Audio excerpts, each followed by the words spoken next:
বিশ্বকাপ উন্মাদনায় মেতে ওঠার অপেক্ষা। কিছুক্ষণ পরেই মেক্সিকোতে জমকালো আয়োজন। উদ্বোধনী ম্যাচে স্বাগতিকদের প্রতিপক্ষ সাউথ আফ্রিকা। দেশেও গ্রেটেস্ট শো অন আর্থের উত্তাপ। একবেলা না খাই থাকি তাও আমি পারবো, কিন্তু আমি ফুটবল ছাড়া থাকতে পারবো না। মেসি হচ্ছে ফুটবলের গড, আমরা মেসিকে সাপোর্ট করি। আশা করি এই ওয়ার্ল্ড কাপে উইল বি ব্রাজিলের। সবচেয়ে শক্তিশালী স্পেন। আর্জেন্টিনার টিমের বন্ডিংটা সবচেয়ে ভালো। দেখছিলেন প্রধান শিরোনাম, রাতের সময় সঙ্গে আছি আমি গোলাম রাব্বি। এবার অন্যান্য শীর্ষ সংবাদ। তারেক রহমান সরকারের প্রথম বাজেটে রেকর্ড 9,38,000 কোটি টাকা প্রস্তাব। শিক্ষা, স্বাস্থ্য, কর্মসংস্থান সহ 10 অগ্রাধিকার। করমুক্ত আয়সীমা বেড়ে 4.25 লাখ। সামাজিক সুরক্ষা খাতে রেকর্ড বরাদ্দ বেড়েছে 30,000 কোটি টাকা। 41 লাখ নারীকে দেয়া হবে ফ্যামিলি কার্ড। ভাতা পাবেন জুলাই যোদ্ধারাও। ধাপে ধাপে বাস্তবায়ন হবে পে স্কেল। ঋণ নির্ভর ও ঘাটতি বাজেট বাস্তবায়নের সম্ভাবনা দেখছে না জামাত। পরিচালন ব্যয় বৃদ্ধির সমালোচনা। নতুন বাজেটকে উচ্চাভিলাষী বলছে এনসিপি। অবহেলায় 6 নবজাতক মৃত্যুতে 8 দিনের লাইসেন্স বাতিল। দ্রুত রোগীদের সরিয়ে নেওয়ার নির্দেশ। 1 মাসের মধ্যে আপিলের সুযোগ পাচ্ছে কর্তৃপক্ষ। এবং বিভিন্ন সীমান্ত দিয়ে বিএসএফ এর পুশিনের চেষ্টা অব্যাহত। 26 জেলায় কঠোর অবস্থানে বিজিবি। দিনরাত পাহারায় স্থানীয়রাও। টহল ও নজরদারি জোরদার।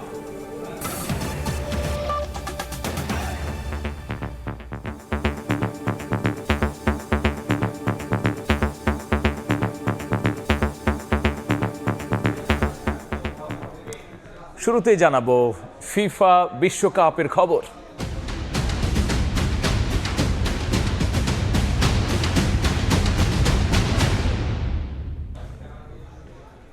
48 দল, 104টি ম্যাচ আর 39 দিনের উন্মাদনা।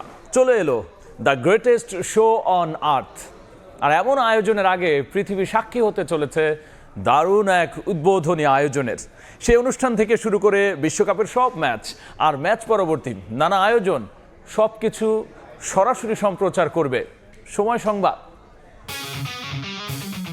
বলা হয়ে থাকে পৃথিবীর বাইরে কোথাও প্রাণের অস্তিত্ব থাকলে তারাও নাকি অপেক্ষা করে ফুটবল বিশ্বকাপের জন্যে।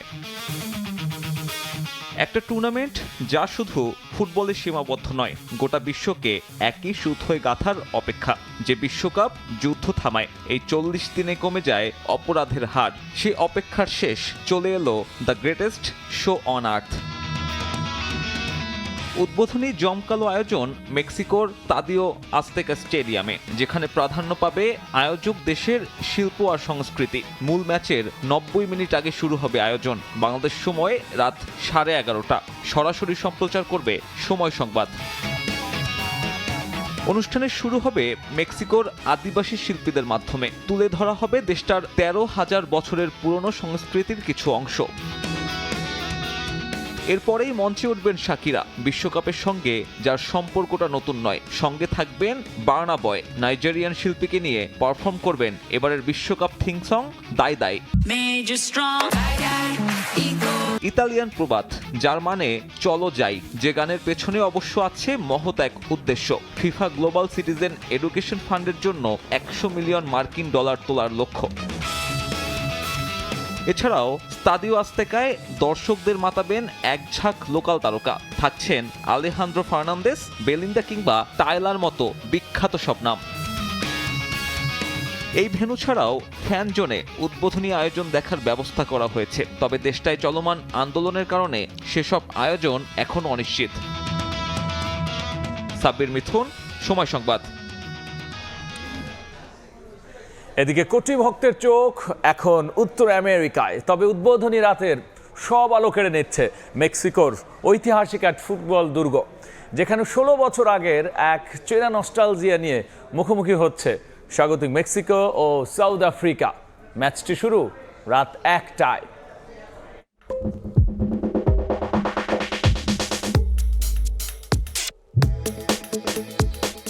The greatest show on earth. বিশ্বজুড়ে কোটি ফুটবল ভক্তের হৃদয়ে যে সুর স্পন্দন তোলে, সেই সুরের ঝংকার এখন উত্তর আমেরিকায়। শুরু হচ্ছে ফিফা বিশ্বকাপ 2026-এর মহাযজ্ঞ। প্রথমবারের মতো 48 দলের এই বিশ্বকাপ ট্রফির খোঁজে নামবে ফুটবল বিশ্বের সেরারা। তবে এই যজ্ঞের রাজকীয় সূচনা হচ্ছে এক ঐতিহাসিক আঙিনায়। ফুটবল ইতিহাসের জীবন্ত কিংবদন্তি এস্তাদিও আজতেকা, যেখানে এর আগে পেলে ম্যারাডোনারা এঁকেছেন ফুটবলের অমর কাব্য। প্রথম স্টেডিয়াম হিসেবে 3টি ভিন্ন বিশ্বকাপের উদ্বোধনী ম্যাচ আয়োজনের এক অনন্য বিশ্ব রেকর্ড গড়ে আজ ইতিহাস নতুন করে লিখছে এই ফুটবল থিয়েটার। বিশ্বকাপ ফুটবল 2026 উপলক্ষে 10 টাকা মূল্যমানের স্মারক ডাক টিকিট উন্মোচন করেছেন প্রধানমন্ত্রী তারেক রহমান। সকালে জাতীয় সংসদ সচিবালয়ের নিজ কার্যালয়ে 50 টাকা মূল্যমানের খাম সম্বলিত সুভেনির শীট এবং 5 টাকা মূল্যমানের ডেটা কার্ডও প্রকাশ করেন প্রধানমন্ত্রী। ব্যবহার করা হয় বিশেষ সিলমোহর। অনুষ্ঠানের ডাক, টেলিযোগাযোগ, তথ্য প্রযুক্তি মন্ত্রী ফকির মাহবুব আনাম, সচিব বিলকিস জাহান রিমি, প্রধানমন্ত্রীর অতিরিক্ত প্রেস সচিব সেক্রেটারি আতিকুর রহমান রুমন এবং ডাক অধিদপ্তরের অতিরিক্ত মহাপরিচালক SM হারুনুর রশিদ উপস্থিত ছিলেন। এবার বাজেটের খবর।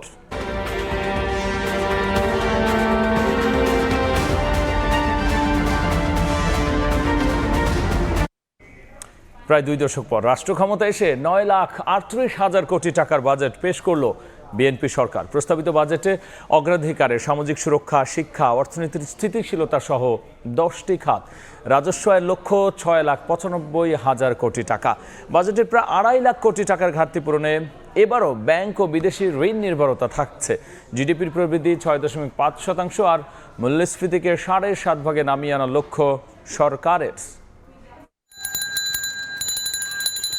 রুবেল মিয়ার প্যাডেলে চালানো রিকশা ঘুরে শক্তির জোরে। সে শক্তি দিয়ে 12,000 টাকা আয়ে মাসে 15,000 টাকার বাজেট মেলাতে হয় তাকে। কিন্তু সংসদে আজ বাজেটের কথা শুনে বললেন চিন্তার বিষয়। বাজেটের কথা শুনলে ডর করে। আমি মাসে ইনকাম করুন 12,000, আমার খরচ হইলো 15,000, তাহলে মনে হন 3,000 পাই কই আমি। রুবেল মিয়া থেকে রাষ্ট্রের সর্বোচ্চ ব্যক্তি। দেশের 16 কোটি নাগরিকের আসছে 1 বছরের জমা, খরচ, ইজার পরিকল্পনা নিয়ে সকালে সংসদে হাজির নতুন দায়িত্ব নেয়া বিএনপি সরকারের অর্থমন্ত্রী আমির খসরু মাহমুদ চৌধুরী। গণতান্ত্রিক, মানবিক ও অন্তর্ভুক্তিমূলক অর্থনীতির অভিযাত্রা প্রতিপাদ্যে 2026-27 অর্থ বছরের জন্য 11তম বাজেটের আকার 9,38,000 কোটি টাকা, যা 2025-26 অর্থ বছরের তুলনায় 1,48,000 কোটি টাকা বেশি। 9,38,000 কোটি টাকা ব্যয় প্রাক্কলন করা হয়েছে, যা জিডিপির 13.7% এবং বিগত অর্থ বছরের বাজেটের তুলনায় 1,48,000 কোটি টাকা বেশি।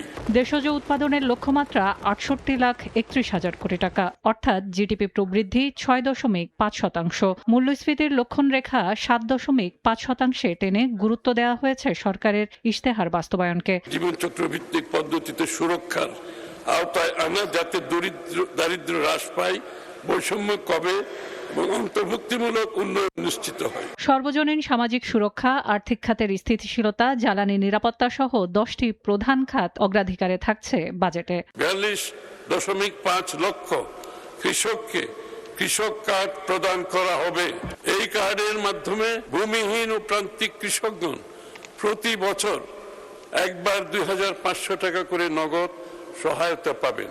সরকার প্রবাস আয় বৃদ্ধির ধারা অব্যাহত রাখতে বৈধ চ্যানেলে রেমিটেন্স প্রেরণের ক্ষেত্রে 2.5% নগদ প্রণোদনা অব্যাহত রাখছে। বাজেটে রাজস্ব আদায়ের লক্ষ্যমাত্রা 6,95,000 কোটি টাকা। 2,43,000 কোটি টাকার বাজেট ঘাটতি পূরণ এবার ব্যাংক ও আর্থিক প্রতিষ্ঠান সহ অভ্যন্তরীণ উৎস থেকে নেওয়া হবে 1,90,000 কোটি টাকা। রাজস্ব বোর্ডের মাধ্যমে 6,04,000 কোটি টাকা এবং অন্যান্য উৎস হতে 91,000 কোটি টাকা সংগ্রহ করার প্রস্তাব করছি। সংসদে বাজেট প্রস্তাবনায় অর্থমন্ত্রী বলেন, ভঙ্গুর অর্থনীতিকে তুলে আনা এবং মানুষের জীবন সহনীয় করা প্রথম লক্ষ্য সরকারের। প্রায় 2,20,000 জনকে বাজার চাহিদা ভিত্তিক মাঝারি হতে উচ্চতর দক্ষতার প্রশিক্ষণ প্রদান করা হচ্ছে এবং এই প্রশিক্ষণপ্রাপ্তদের কমপক্ষে 65% কর্মসংস্থান নিশ্চিত করা হচ্ছে। রাষ্ট্রের যে দায়িত্ব আছে সেই দায়িত্ব পালন করতে আমরা অঙ্গীকারবদ্ধ। মানুষ লক্ষ কোটি টাকার বাজেট, প্রবৃদ্ধি, বিনিয়োগ এ ধরনের জটিল ক্যালকুলেশনগুলো বোঝেন না। মানুষ বোঝেন তার ভাতের থালার দাম বাড়লো কিনা, শিক্ষা স্বাস্থ্যে কাটছাট করতে হবে কিনা, অথবা মাসের শেষে কতটুকু সঞ্চয় থাকবে। এমন পরিস্থিতিকে বলা যেতে পারে স্থিতিশীলতা এবং প্রবৃদ্ধির মধ্যে আটকে আছে অর্থনীতি। এমন পরিস্থিতিতে সরকারের প্রথম বাজেটের সফলতা নির্ভর করছে বাজেটের প্রতিটি পয়সার কার্যকরী এবং কল্যাণকর ব্যবহারের উপর। সেলিয়া সুলতানা, সময় সংবাদ, ঢাকা। প্রধানমন্ত্রী তারেক রহমানের নেতৃত্বে বিএনপি সরকারের প্রথম বাজেটে ছিল অচলায়তন ভাঙার চেষ্টা। লাল রঙের বদলে কালো ব্রিফকেসে রাখা বাজেটের নথিপত্র নিয়ে সংসদে আসেন অর্থমন্ত্রী। প্রায় 2 দশক পর রাষ্ট্র ক্ষমতায় বিএনপি, প্রধানমন্ত্রী তারেক রহমানের সরকারের প্রথম বাজেট, তাই আছে জনপ্রত্যাশার চাপ। সব সামলে 11 জুন সকাল 9:30টায় গুলশানে নিজ বাসভবন থেকে বের হলেন অর্থমন্ত্রী আমির খসরু মাহমুদ। শুরুটাও হলো অচলায়তন ভাঙার চেষ্টায়। লাল রঙের ব্রিফকেসের বদলে কালো ধূসর ব্যাগে রাখা হয় বাজেটের নথিপত্র আমির খসরু মাহমুদের। জাতিকে সামনে রেখে, বাংলাদেশের প্রতিটি মানুষকে মাথায় রেখে, বাংলাদেশের মানুষের কল্যাণে, দেশের কল্যাণে সবকিছুকে মাথায় রেখে বাজেটটা দেওয়া হয়েছে। জানান শিক্ষা, স্বাস্থ্য ও সামাজিক সুরক্ষাকে অগ্রাধিকার দিয়ে এবারের বাজেটে থাকছে অর্থনীতি পুনর্গঠনের প্রত্যয়। বাংলাদেশের মানুষের কল্যাণে, দেশের কল্যাণে। এরপর নৌবাহিনী সদর দফতরের পাশের সড়ক দিয়ে পৌঁছে যান জাতীয় সংসদ ভবনে। সেখানে আবারও সাংবাদিকদের জানান অর্থনীতির সুফল সবার কাছে পৌঁছে দিতে প্রতিটি নাগরিককে অন্তর্ভুক্ত করা হয়েছে আসন্ন বাজেটে। সবচেয়ে বেশি আমরা শুরু করেছি কাজটা একেবারে হতদরিদ্র যারা পিছিয়ে পড়া লোক আছে তাদেরকে মাথায় রেখে, এবং ক্রমান্বয়ে সকলের জন্য, সকল গোষ্ঠীকে মাথায় রেখে সকলে যাতে এই অর্থনীতিতে অংশগ্রহণ করতে পারে, অর্থনীতির সুফল পায়, সেটা মাথায় রেখে বাজেট করেছে। সংসদ সচিবালয়ে বাজেট উপস্থাপনের আগে মন্ত্রিপরিষদের বিশেষ সভায় যোগ দেন অর্থমন্ত্রী। প্রধানমন্ত্রী তারেক রহমানের সভাপতিত্বে সভায় 2026-27 অর্থ বছরের বাজেট অনুমোদন দেয়া হয়। সব আনুষ্ঠানিকতা সেরে বিকেল 3টায় কালো রঙের ব্রিফকেস হাতে প্রধানমন্ত্রীর সঙ্গে সংসদ কক্ষে প্রবেশ করেন অর্থমন্ত্রী। তুলে ধরেন আগামী অর্থ বছরের বাজেট। সাইফুল ইসলাম, সময় সংবাদ, ঢাকা। 7 ধরনের নিত্য পণ্য আমদানিতে উৎসে কর কমানোর প্রস্তাবে বাজারে স্বস্তি ফেরার আশা দেখছেন সাধারণ মানুষ। 2026-27 অর্থ বছরের বাজেটে সামাজিক সুরক্ষা বরাদ্দের সুষ্ঠু বন্টনের দাবি তাদের। আর করমুক্ত আয়সীমা বাড়লেও করের টাকার সঠিক ব্যবহারের নিশ্চয়তা চান করদাতারা। 2026-27 অর্থ বছরে মানুষকে স্বস্তি দিতে বেশ কিছু পদক্ষেপ নিয়েছে সরকার। চাল, গম, আলু, পেঁয়াজ সহ 60টি ভোগ্যপণ্য আমদানিতে উৎসে কর কমিয়ে 0.5% নিয়ন্ত্রণমূলক শুল্ক। বাজেটের কঠিন গাণিতিক হিসাব আর বরাদ্দের জটিল অঙ্ক না বুঝলেও এসব পণ্যের দাম কমবে এমন আশায় আছেন রাইড শেয়ারিং করে সংসার চালানো আক্তার হোসেনের মতো নিম্ন আয়ের মানুষ। আমাদের ইনকাম অনুযায়ী মনে করেন জিনিসের দাম অনেক বেশি হয়ে যায়, যদি একটু কম থাকে তাহলে আমাদের জন্য একটু ভালো হয়। নিত্য প্রয়োজনীয় জিনিসপত্রের দামগুলো যেন আরও কীভাবে সহনশীল করা যায়, কীভাবে আরও যেন ভোক্তা পর্যায়ে জিনিসগুলো আরও কম মূল্যে আমাদের কাছে পৌঁছানো যায়। গভর্নমেন্ট যদি ভালো কিছু করতে চায়, টেকসই কিছু করতে চায়, তো অবশ্যই মুদ্রাস্ফীতির লাগাম টানতে হবে এক, আর দ্বিতীয়ত হচ্ছে সাধারণ মানুষের দিকে নজর দিতে হবে। সামাজিক সুরক্ষা খাতে 1,44,000 কোটি টাকার উল্লেখযোগ্য বরাদ্দের খবরে আশার আলো দেখছেন এক হাতে পান সিগারেটের দোকান সামলানো শান্তা বেগমও। মেম্বার চেয়ারম্যানের পছন্দের মানুষের, আমরা তাদের দিন শেষে কাজ করে খাইতো, যে টাকা অল্প টাকা আরো দেখা গেছে ঋণ ভুক্ত লাগে, দাঁড় করে চলার লাগে। নতুন অর্থ বছরে করমুক্ত আয়সীমা 25,000 টাকা বাড়িয়ে 3,75,000 টাকা করা হলেও করের টাকার সঠিক ব্যবহারের নিশ্চয়তা চান করদাতারা। যেভাবে আয়কর নেওয়া হচ্ছে সে অনুযায়ী কি এই দেশে ওইভাবে উন্নত হচ্ছে না। তো 70% যেহেতু আমরা এরকম মিডল ক্লাস অথবা তো ওই ক্ষেত্রে আই গেস কর এবং বাজেট টানে সরকারের ভালো মতো একটু চিন্তা করা। মূল্যস্ফীতির চাপে পিষ্ট সাধারণ মানুষকে স্বস্তি দিতে এবারের বাজেটে ফ্যামিলি ও কৃষক কার্ডের বাস্তবায়ন শুরু হচ্ছে। পাশাপাশি ওএমএস এর আওতা আরও বাড়ানো হচ্ছে। এমএস আরিফিন, সময় সংবাদ, ঢাকা। বাজেট নিয়ে বিস্তারিত আলোচনার জন্য স্টুডিওতে যুক্ত হয়েছেন সহকর্মী কামরুল হাসান সবুজ। যাচ্ছি তার কাছে। সবুজ, আমরা বাজেট ঘোষণা এবং বাজেট নিয়ে কয়েকটি রিপোর্ট দেখলাম, সেক্ষেত্রে যদি একটু আপনার বিশ্লেষণ শুনি। বাজেটটা রাব্বি প্রায় 2 দশক পরে বিএনপি সরকারের রাষ্ট্র ক্ষমতায় এসে যে বাজেটটি দিয়েছে সেই বাজেটে আসলে কিছুটা ব্যতিক্রমী চিত্র উল্লেখ করা গেছে। অর্থাৎ গতানুগতিক যে বাজেট হয়েছে বছরান্তে আবারও সেটি রিশিডিউল করার যে বিষয় রয়েছে সেটির থেকে একটু ঘুরে দাঁড়ানো, একটু ভিন্নতা যেটা দেখা গেছে সেটি হচ্ছে যে তারা অর্থনীতিকে আসলে খুব টেকসইভাবে পুনরুদ্ধার করতে চায়, অর্থনীতির উত্তরণ ঘটাতে চায় এবং সমৃদ্ধ অর্থনীতির দিকে যেতে চায়, যেটা তারা 3 ইয়ার প্ল্যান বলছে। অর্থনীতিকে পুনরুদ্ধারের জন্য তারা 1 বছর কাজ করতে চায়, যেটি বলা হচ্ছে ভেঙে পড়া অর্থনীতি, ধসে যাওয়া অর্থনীতি, সেটিকে তারা 1 বছরের ভেতর পুনরুদ্ধার করতে চায় এবং সেই উত্তরণ ঘটাতে চায়। অর্থনীতিটাকে সমৃদ্ধর দিকে নিয়ে যাওয়ার জন্য যে প্ল্যাটফর্ম তৈরি করার বিষয়, সেটি তারা 1 থেকে 3 বছরের মধ্যে সেটি করতে চায় এবং 5 বছরের মধ্যে, অর্থাৎ এই যে সরকারের যে মেয়াদ রয়েছে 5 বছর, সেই 5 বছরের মধ্যে তারা একটি সমৃদ্ধ অর্থনীতির দিকে যেতে চায়। এই যে রোডম্যাপ রেখে তারা 9,38,000 কোটি টাকার যে বড় একটি বাজেট উত্থাপন করেছে, প্রস্তাব করেছে এবং সেই বাজেট আসলে লক্ষ্যমাত্রা অর্জনের জন্য এনবিআর উপর কিন্তু চাপ পড়েছে। এনবিআর উপর কিন্তু একটু চাপ পড়েছে, যেটা মোটামুটিভাবে 6,04,000 কোটি টাকা রাজস্ব আদায় করতে হবে এবং সেটি দিন শেষে আসলে জনগণের উপরই পড়বে, সাধারণ মানুষের উপরই পড়বে, ব্যবসায়ীদের উপরই পড়বে। তো নানান কিছুর ভেতরে আসলে কিছু কিছু জিনিস একটু টেকসই, মধ্যমেয়াদী, দীর্ঘমেয়াদী পরিকল্পনা নিয়ে তারা এই বাজেটটি করেছে এবং এই বাজেট নিয়ে আসলে অনেকের বাজেটের পরে প্রতিক্রিয়াও জানিয়েছে। কিন্তু আমরা সেই প্রতিক্রিয়া যদি একটু দেখে আসি রাব্বি, বিশাল ঋণ নির্ভর ঘাটতি বাজেট দিয়ে বিএনপি সরকার জাতিকে হতাশ করেছে বলে মন্তব্য করেছেন জামায়াতে ইসলামের সহকারী সেক্রেটারি জেনারেল হামিদুর রহমান আজাদ। এদিকে বাজেটকে উচ্চাভিলাষী এবং বাস্তবতা বিবর্জিত বলে মন্তব্য করেছেন বিরোধী দলীয় চিফ হুইপ নাহিদ ইসলাম। গরিব রক্ষা নয়, এটা হলো ধনী শ্রেণীর স্বার্থ রক্ষার বাজেট হয়েছে। এই বাজেটে জুলাই আকাঙ্ক্ষার প্রতিফলন হয় নাই। এই বাজেটটি হচ্ছে একটি বিশাল ঋণ নির্ভর বাজেট। এটা একটি বড় ধরনের ঘাটতি বাজেট।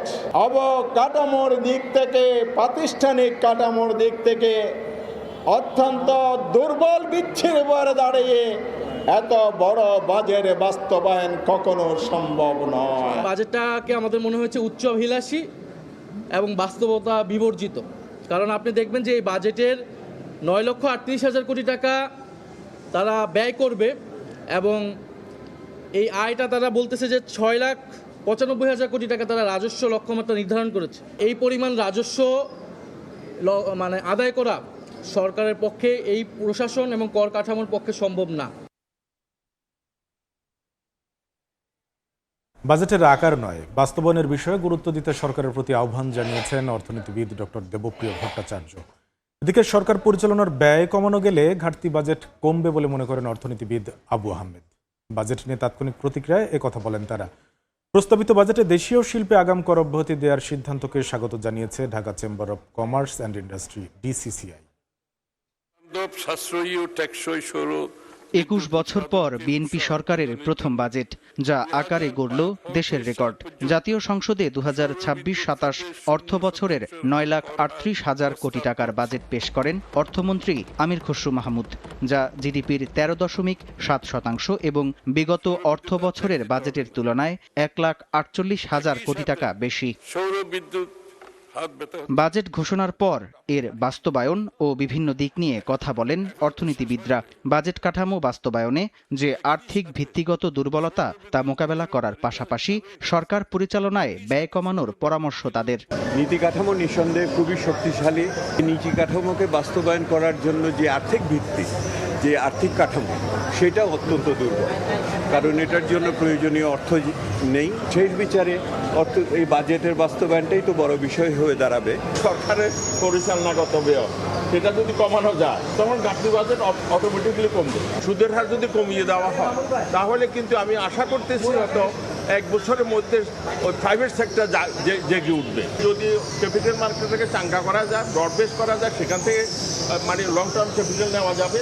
এদিকে কর ছাড় দিয়ে উৎপাদন ব্যয় ও মূল্যস্ফীতি কমানোর উদ্যোগকে সাধুবাদ জানিয়েছে Dhaka chamber of commerce and industry. Turnover কর 0.6 থেকে আবার 1% করার সিদ্ধান্ত পুনর্বিবেচনার দাবি জানাচ্ছি। ভ্যাটের হার না বাড়িয়ে করের পরিধি সম্প্রসারণ, দেশীয় শিল্পের জন্য বিভিন্ন খাতে দীর্ঘমেয়াদী ভ্যাট ও আগাম কর অব্যাহতি এবং মাসিকের পরিমাণ করতে ত্রৈমাসিক অনলাইন ভ্যাট রিটার্ন দাখিলের উদ্যোগকে আমরা স্বাগত জানাই। তবে আকাশচুম্বী রাজস্ব আদায়ের চ্যালেঞ্জিং টার্গেট মোকাবেলায় সরকারের সুনির্দিষ্ট পরিকল্পনায় প্রাধান্য দেয়া উচিত বলেও মনে করে ডিসিসিআই। খুচরা ব্যবসায়ীদের জন্য সামদানি প্রত্যয়, সময় সংবাদ, ঢাকা। রাব্বি, আমরা প্রতিক্রিয়া দেখছিলাম। একই সাথে আবার আমরা হচ্ছে কোন দল কি বললো, বাজেট নিয়ে কি বিশ্লেষণ করলো, সেক্ষেত্রে আসলে যদি একটু সংক্ষেপে বলেন তাদের প্রতিক্রিয়া কি আসলে? তাদের প্রতিক্রিয়া যেমনটি আমরা জানলাম, আসলে বিভিন্ন জনের আসলে বিভিন্ন ধরনের প্রতিক্রিয়া রয়েছে। তো সরকারের একটি কিন্তু আকাঙ্ক্ষা রয়েছে এই বাজেট উত্থাপনের দিকে, এবং সেই আকাঙ্ক্ষাটা আমরা যদি দেখি যে এই আগামী অর্থ বছরের জন্য 6.5% জিডিপি প্রবৃদ্ধির লক্ষ্যমাত্রা যেমন নির্ধারণ করেছে, ঠিক বছর পর তারপর কিভাবে কোথায় যেতে চায় সেটিও কিন্তু তারা এই বাজেটে কিছুটা ইঙ্গিত দিয়েছেন। 2030-31 অর্থ বছরের মধ্যে জিডিপি প্রবৃদ্ধি 8.5% নিয়ে যেতে চায়। এটি কিন্তু তাদের একটি মধ্যমেয়াদী পরিকল্পনা ধরা যায়। মূল্যস্ফীতি 5.5% নামিয়ে আনার লক্ষ্যমাত্রা আছে 2030-31 অর্থ বছরের মধ্যে, যেটি এখন 9% উপরে রয়েছে।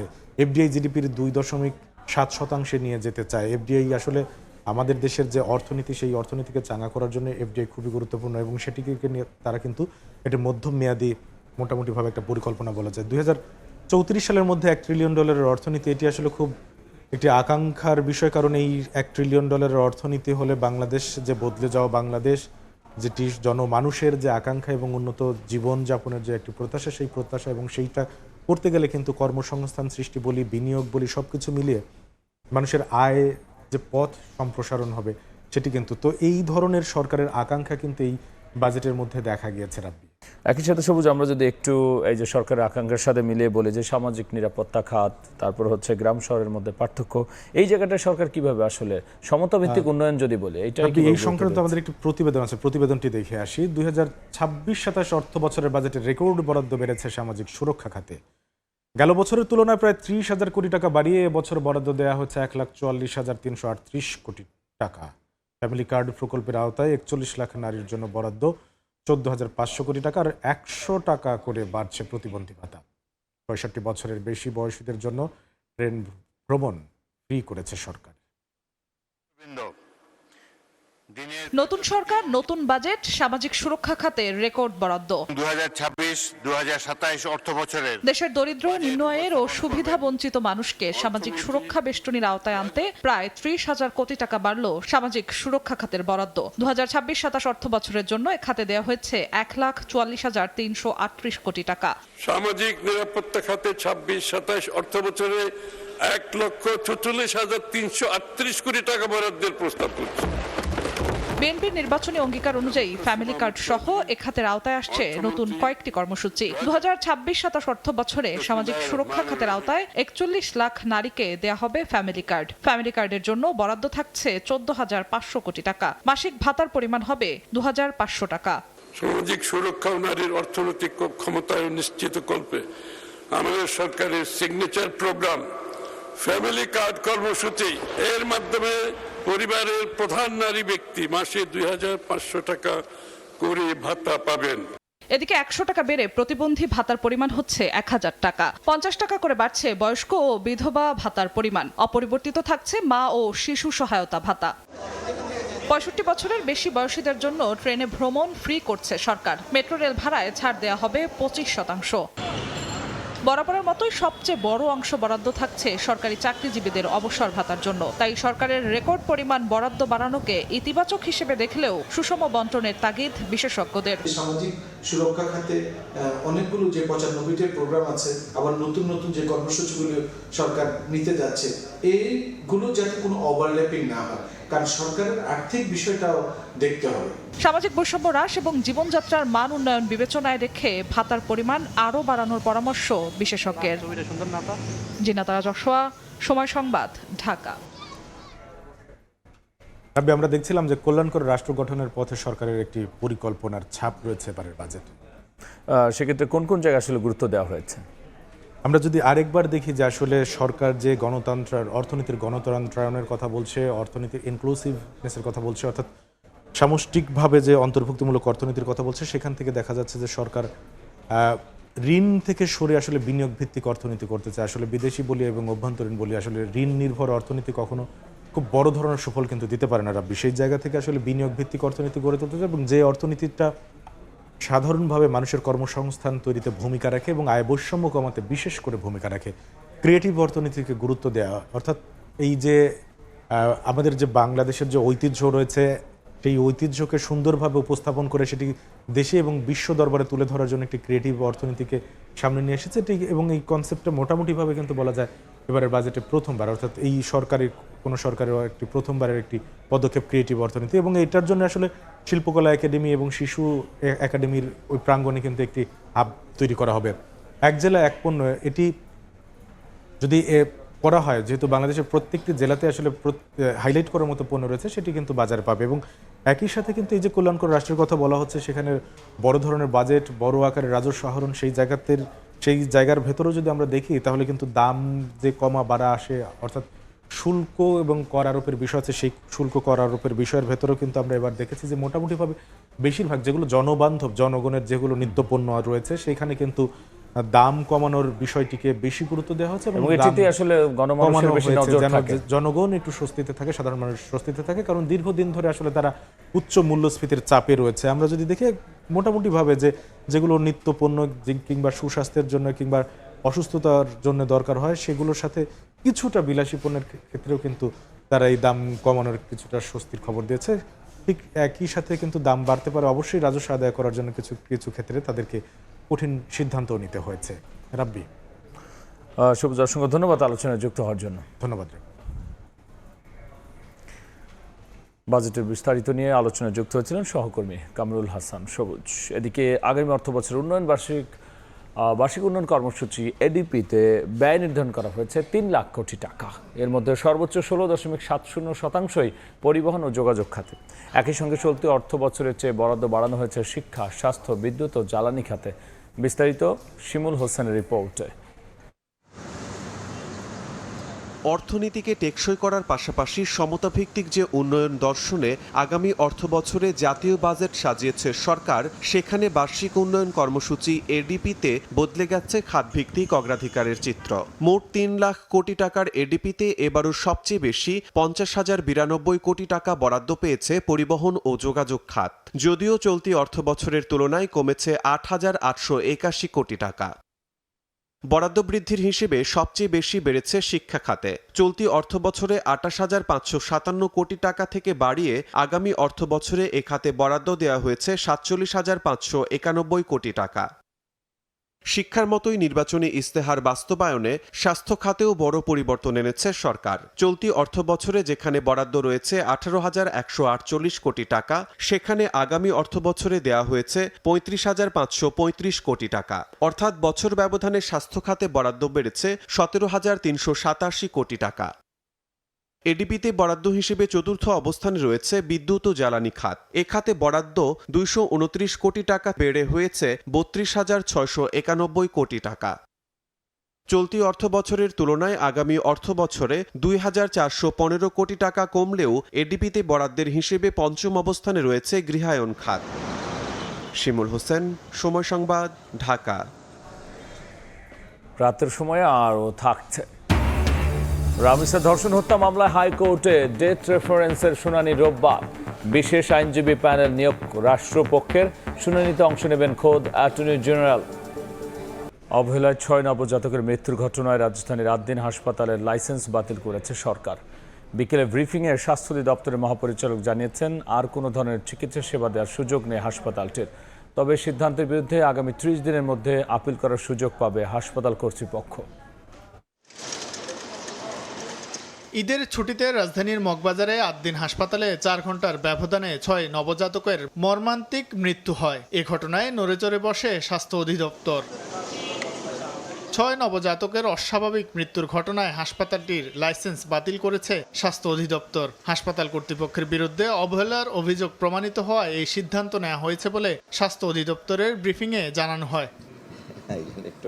বৃহস্পতিবার বিকেলে স্বাস্থ্য অধিদপ্তরের মহাপরিচালক ডক্টর প্রভাত চন্দ্র বিশ্বাস ব্রিফিংয়ে জানান, হাসপাতালটিকে দেওয়া শোকজ নোটিশের জবাব সন্তোষজনক না হয় মেডিকেল অর্ডিন্যান্স বিধি অনুযায়ী তাদের লাইসেন্স বাতিল করা হয়েছে। তবে আগামী 30 দিনের মধ্যে এই সিদ্ধান্তের বিরুদ্ধে আপিল করার সুযোগ থাকবে 8 দিন হাসপাতাল কর্তৃপক্ষের। The medical practice and private clinics and laboratories regulation ordinance 1982 এর 11(2) খ ধারা অনুযায়ী অত্র হাসপাতালের লাইসেন্স বাতিল করা হইল। একই সঙ্গে হাসপাতালে বর্তমানে ভর্তি থাকা রোগীদের দ্রুত অন্যত্র স্থানান্তরের নির্দেশনাও দেওয়া হয়েছে। স্বাস্থ্য অধিদপ্তর বলছে, রোগীদের নিরাপত্তা নিশ্চিত করতে এই পদক্ষেপ নেওয়া হয়েছে। এই রোগীদেরকে চাইলে কর্তৃপক্ষ যথাযথভাবে তাদের লাইসেন্সকৃত হাসপাতালগুলোতে যথাযথ ব্যবস্থা গ্রহণ করতে পারে। গত 27 মে সকালে আদ্দিন হাসপাতালে চিকিৎসাধীন 6 নবজাতকের মৃত্যু হয়। এ ঘটনায় স্বাস্থ্য মন্ত্রণালয়ের তদন্ত কমিটি হাসপাতাল কর্তৃপক্ষের অবহেলার প্রমাণ পায়। শাহিন আলম, সময় সংবাদ, ঢাকা। রাতের সময় আরও থাকছে।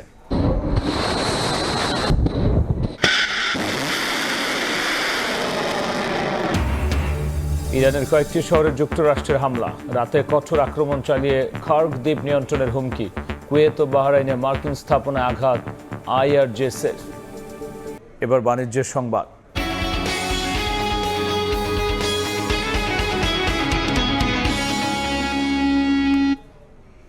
আগামী অর্থবছরে কর জিডিপির অনুপাত 10% পার করতে চায় সরকার। আগামী অর্থবছরে প্রস্তাবিত বাজেটে এমন আকাঙ্ক্ষার কথা জানিয়েছেন অর্থমন্ত্রী। আর সরকারের এই লক্ষ্যমাত্রা অর্জনে এনবিআরকে আদায় করতে হবে 6,04,000 কোটি টাকা রাজস্ব। কাঙ্ক্ষিত রাজস্ব আদায়ে কর প্রশাসনের আধুনিকায়ন ও প্রাতিষ্ঠানিক সংস্কারে গুরুত্ব দেওয়ার পরামর্শ অর্থনীতিবিদদের। MS আরিফিনের report. 9,38,000 কোটি টাকার বাজেট বাস্তবায়নে আগামী অর্থবছরে 6,95,000 কোটি টাকার রাজস্ব আদায় লক্ষ্যমাত্রা নির্ধারণ করেছে সরকার। সমৃদ্ধ বাংলাদেশ বিনির্মাণে 2026-27 অর্থবছরের প্রস্তাবিত বাজেটে দেশের আর্থিক খাতের চিত্র তুলে ধরে অর্থমন্ত্রী জানান, কর জিডিপির অনুপাত 10.2% উন্নীত করতে ধার্য করা এই লক্ষ্যমাত্রা অর্জনে 6,04,000 কোটি টাকা আদায় করতে হবে জাতীয় রাজস্ব বোর্ড এনবিআরকে, যা চলতি অর্থবছরের প্রস্তাবিত বাজেটের তুলনায় 1,05,000 কোটি টাকা বেশি। 6,95,000 কোটি টাকা রাজস্ব আয় প্রাক্কলন করা হয়েছে, যা জিডিপির 10.2%।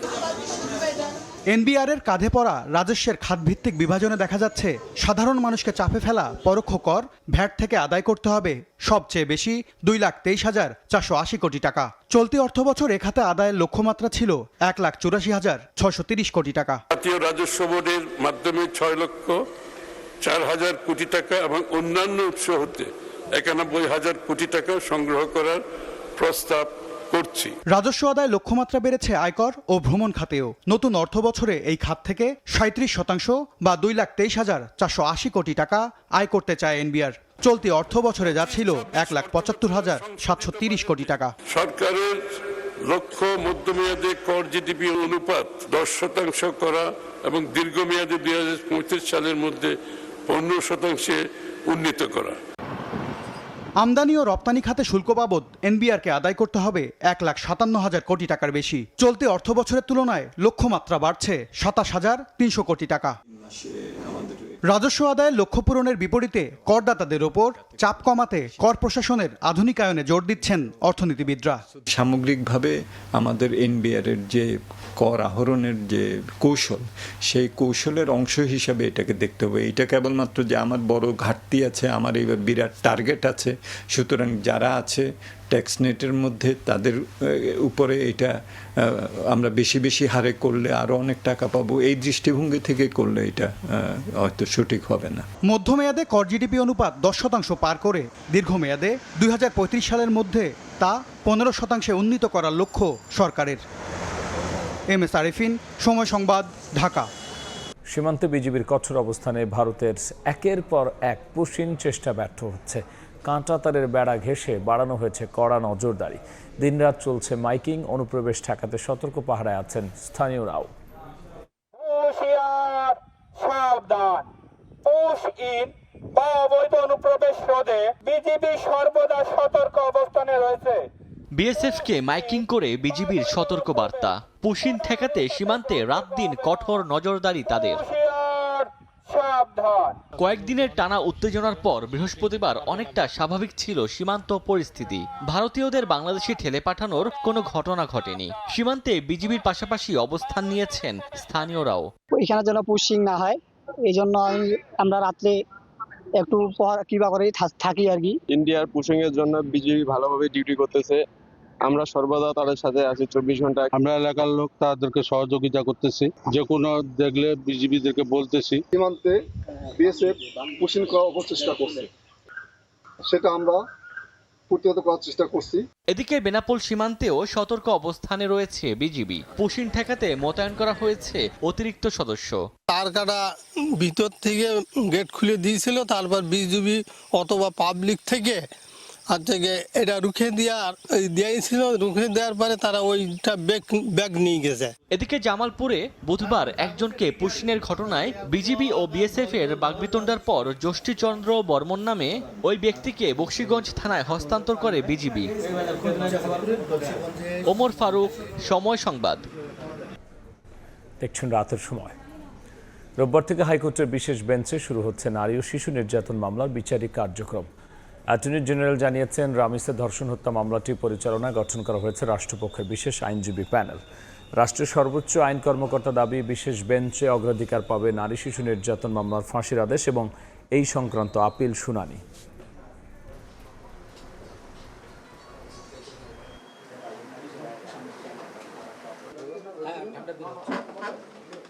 বাংলাদেশের মাননীয় প্রধান বিচারপতি। দেখছেন রাতের সময়।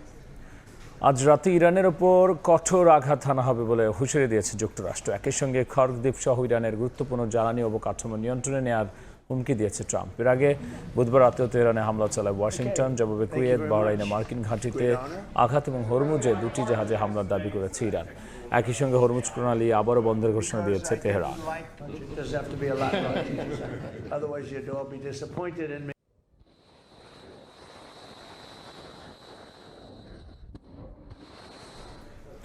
এ পর্যায়ে শীর্ষ সংবাদ জানিয়ে দিচ্ছে আরও একবার।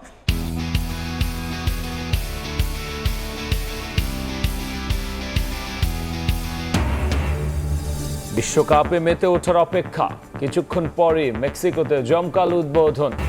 তারেক রহমান সরকারের প্রথম বাজেটে রেকর্ড 9,38,000 কোটি টাকার প্রস্তাব। শিক্ষা, স্বাস্থ্য, কর্মসংস্থান সহ 10 অগ্রাধিকার। করমুক্ত আয়সীমা বেড়ে 4.25 লাখ। এবং ঋণ নির্ভর ও ঘাটতি বাজেট বাস্তবায়নের সম্ভাবনা দেখছে না জামাত। পরিচালন ব্যয় বৃদ্ধির সমালোচনা। নতুন বাজেটকে উচ্চাভিলাষী বলছে এনসিপি।